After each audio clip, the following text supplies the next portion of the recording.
తెలుగు రాష్ట్రాల్లోనే ప్రప్రథమంగా అతిపెద్ద భారీ వినాయకుడిని అనకాపల్లి జిల్లాలో అనకాపల్లి పట్టణంలో జీవీఎంసీలో భాగమైనటువంటి ఎన్టీఆర్ స్టేడియంలో ఈ లక్ష్మీ గణపతి అవతారంలో ఈ వినాయకుడిని ఈ రోజు వినాయక చవితి సందర్భంగా మొట్టమొదటి పూజ చేసి భక్తులకు కూడా సందర్శనార్థం కూడా ఇవాళ దర్శన భాగ్యం కలిగించడం జరిగింది.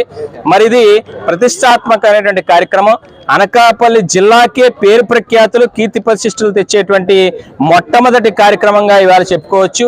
ఆధ్యాత్మిక కేంద్రంగా ఇప్పటికే బాసిల్లుతున్నటువంటి అనకాపల్లికి మరొక విశిష్టత చేకూరేటువంటి సందర్భం ఇది. ఇవాళ ఆధ్యాత్మిక కళారంగాల్లో పేరుగాంచినటువంటి అనకాపల్లిలో ఇవాళ ఈ కార్యక్రమాన్ని 23 రోజుల పాటు భక్తుల సందర్శనార్థం కూడా వివిధ సాంస్కృతిక ఆధ్యాత్మిక కార్యక్రమాలన్నింటినీ కలుపుకొని ఇక్కడ వచ్చేటువంటి భక్తులు కుటుంబ సమేతంగా పిల్లలతో కూడా వస్తారు కాబట్టి వారికి కూడా పూర్తిగా కాలక్షేపం జరిగేటట్టుగా సాంస్కృతిక కార్యక్రమాలు ఏర్పాటు చేయడం జరిగింది.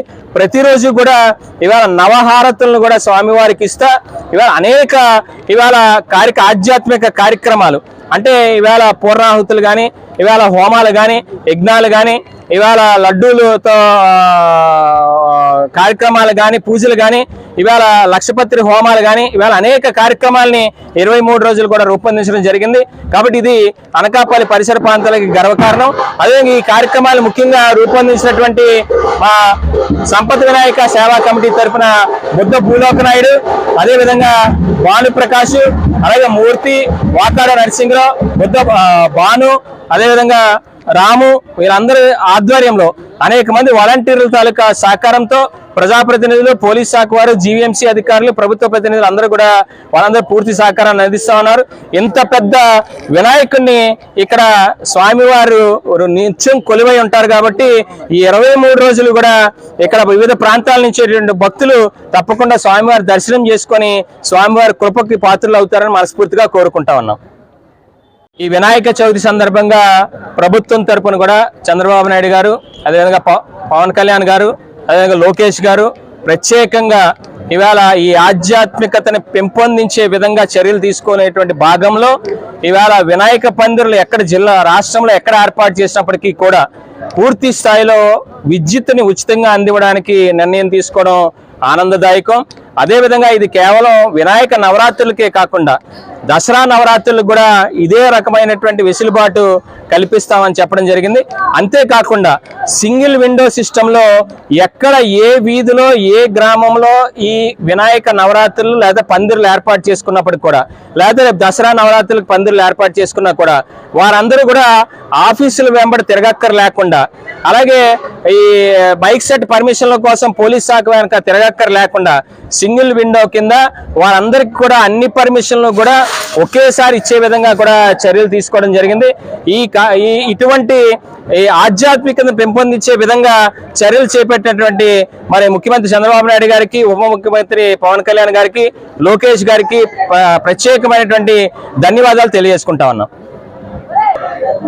మరి దీని తాలూకా అనకాపల్లిలో ఏర్పాటు చేసినటువంటి ఈ సంవత్సరం ప్రత్యేకత ఏంటంటే అతిపెద్ద భారీ వినాయకుడు లక్ష్మీ గణపతి అవతారంలో ఇంత పెద్ద వినాయకుడు ఇప్పటి వరకు కూడా తెలుగు రాష్ట్రాల్లోనే లేదు సరికదా. ఇవాళ మన భారతదేశంలోనే ఎక్కడా కూడా ఇంత పెద్ద వినాయకుడిని ఏర్పాటు చేసినట్టుగా మేమైతే చూడలేదు. కానీ తప్పకుండా ఇది భారతదేశంలోనే అత్యంత ప్రాధాన్యత కలిగినటువంటి ఒక సంచలనం సృష్టించేటువంటి వినాయకుడి తాలూకా అవతారం. ఈ అవతారాన్ని కూడా ఇవాళ స్థానికంగా ఉండేటువంటి మా కామధేను ప్రసాద్ అనే శిల్పి స్వయంగా మట్టితో ఈ వినాయకుని తయారు చేయడం జరిగింది. ఈ మట్టితో తయారు చేయడం వల్ల అనుపు కార్యక్రమం కూడా ఎక్కడికి బయటికి వెళ్ళక్కర్లేకుండా, ఎవరిని ఇబ్బంది పెట్టక్కర్లేకుండా ఇక్కడే ఈ ప్రాంతంలోనే అనుపు కార్యక్రమాలను కూడా అత్యంత వైభవపేతంగా చేస్తాం. అందరికీ వినాయక చవితి శుభాకాంక్షలు అండి.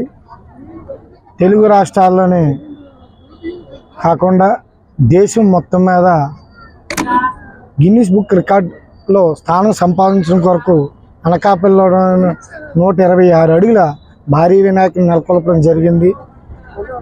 దీనిలో భాగంగా సాంస్కృతిక కార్యక్రమాలు, ఆధ్యాత్మికంగా ఉండాలనే ఉద్దేశంతో ఆధ్యాత్మిక కార్యక్రమాలన్నీ యోగశాలలు, కోలాటాలు, గో పూజ, విజయ గణపతి యాత్ర, లక్షపత్రి పూజ, అలాగే ప్రతి అమలం పూజ, స్వామివారి అమలం పూజ, వింశతి పూజ, 21 పత్రాలతో స్వామివారి పూజ, ఇవన్నీ కూడా భారీ ఎత్తున జరుగుతున్నాయి. నలుమూల నుండి వచ్చిన భక్తులకు ఎటువంటి అసౌకర్యాలు జరగకుండా పోలీసు వారు భారీ బందోబస్తు కూడా ఏర్పాటు చేశారు. అలాగే పార్కింగ్ ప్లేస్ కూడా డిసిఎంఎస్ పక్కన ఉన్నటువంటి డిసిఎంఎస్లో ఉచితంగా పార్కింగ్ ప్లేస్ పెట్టడం జరిగింది. ఎక్కడో హైదరాబాద్ పేరు చెప్పడం, లేకపోతే ఎక్కడో పేరు చెప్పడం కాదు, అనకాపల్లి పేరు చెప్పేలాగా ఈరోజు అనకాపల్లి కమిటీలో ఉన్న శ్రీ సంపత్ వినాయక కమిటీ వారందరూ కూడా వాళ్ళ ఆధ్వర్యంలో శిల్పి కామదేని ప్రసాద్ ఈరోజు అనకాపల్లిని పేరు నిలబెట్టేలాగా చేసినందుకు ఆయనకు కూడా మరొకసారి ప్రత్యేక ధన్యవాదాలు. ముఖ్యంగా ఇలా ఉత్సవ విగ్రహాలకి ఉచితంగా కరెంట్ అందించినటువంటి మంత్రి నారా లోకేష్ గారికి ప్రత్యేక ధన్యవాదాలండి. ఇక్కడ జరిగే సాంస్కృతిక కార్యక్రమాలన్నీ కూడా తిలకించి పిల్లలకు ప్రత్యేకంగా ఎగ్జిబిషన్లు అని, ఫుడ్ స్టాల్స్ అని, అదే ప్రతిదీ కూడా స్టాల్స్ అన్నీ పెట్టడం జరిగింది. ఎవరికైనా దూర ప్రాంతాల నుండి వచ్చిన వారికి కూడా త్రాగునీరు, అలాగే అన్ని ఏర్పాట్లు కూడా చేయడం జరిగింది. ఇంకా స్వామివారిని దర్శించుకొని అందరూ కూడా స్వామివారి కృపకు పాత్రలు కాగలుగుతారని ఆశిస్తున్నాం. అనకాపల్లిలో ఉన్నటువంటి పట్టణ దేవాలయ హిందూ ధర్మ రక్షణ కమిటీ అందరూ కూడా ఇందులో పాల్పంచుకున్నారండి. ఈ యొక్క కార్యక్రమం అంతా కూడా ఈరోజు దాడి రత్నాకర్ గారి చేతుల మీదుగా తొలి పూజ స్టార్ట్ అయింది, ప్రారంభించడం కూడా జరిగింది.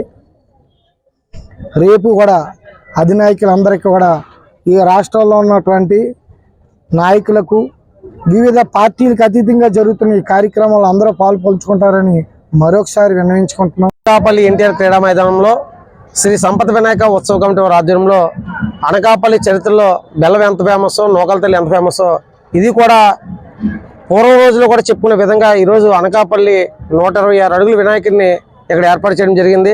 ఈ కమిటీ వారికి శ్రీ సంపత్ వినాయక ఉత్సవ కమిటీలో ప్రతి ఒక్కరు కూడా చురుగ్గా పాల్గొని ఈ కార్యక్రమం విజయవంతంగా నడిపించినందుకు వారందరూ కూడా ప్రత్యేకమైన ధన్యవాదాలు, అభినందనలు తెలుపుతూ, అలాగే ప్రతిరోజు కూడా ఆధ్యాత్మిక సంస్కృతి కార్యక్రమాలు జరుగుతున్నవి. ప్రతి ఒక్కరు కూడా భక్తులందరూ కూడా వచ్చి ఈ కార్యక్రమంలో పాల్పంచుకొని స్వామివారి తీర్థ నైవేద్య ప్రసాదం స్వీకరించవలసిందిగా కోరుతున్నాం.